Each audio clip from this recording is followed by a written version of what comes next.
నేను కూడా నా లైఫ్లో చాలాసార్లు ఎక్స్పీరియన్స్ చేశానండి. చాలామంది నన్ను అడుగుతూ ఉంటారు, సిస్టర్ ఇలాగా ఐక్యత నేను కాపాడుకోవాలని నేను నా ఫ్రెండ్స్తో I'm trying to reconcile with them, కానీ వాళ్ళు ఏం చేస్తున్నారంటే నాతో మాట్లాడట్లేదు, లేకపోతే నేను ఎంత ట్రై చేసినా చాలా హార్డ్ హార్టెడ్ అయిపోయారు, కఠిన హృదయాలు అయిపోయారంటే వారితో మాట్లాడడానికి ప్రయత్నించండి. తర్వాత వారి కోసం ప్రార్థించండి. అవన్నీ జరగలేదనుకోండి, ఒక్కటే ప్రభు మీతో మాట్లాడుతున్నాడు. If you're trying to reconcile, తిరిగి వారితో కలుసుకోవాలని మీరు అనుకుంటున్నా సరే, అవతల వాళ్ళ అనైక్యతను క్రియేట్ చేసే వారిగా ఉంటే కనుక God is saying let them go. వాళ్ళని వెళ్ళనివ్వు.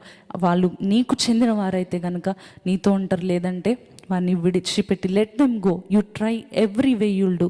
నువ్వు ప్రతి విధము నువ్వు ప్రయత్నించు. లేదంటే ఒక బ్రేకప్ గురించి కూడా ఒక సహోదరుడు అడిగాడండి, ఏం చేయాలి, నేనైతే మాత్రం విడిచిపెట్టలేకపోతున్నాను, ఆమె ఏమో నన్ను చాలా బాధ పెట్టి she's trying to pull me towards her and then suddenly she's leaving me, pull me towards her and then she's leaving me. ఈ రోజుల్లో అయితే భయంకరంగా నన్ను ఇగ్నోర్ చేస్తూ ఇన్నేళ్ళు నాతో ఉండి పెళ్లి చేసుకుంటాను ఇవన్నీ చెప్పి సడన్గా నన్ను విడిచిపెట్టేసింది సిస్టర్, ఏం చేయమంటారు అంటే, God is saying if they belong to you, if they were supposed to be with you, they will be with you, or no, let them go.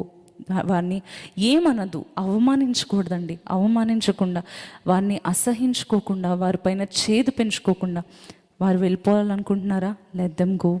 You try every way possible to be with them, to reconcile with your friends, to reconcile with your pastor, to reconcile with your church members, with your family, with your relatives.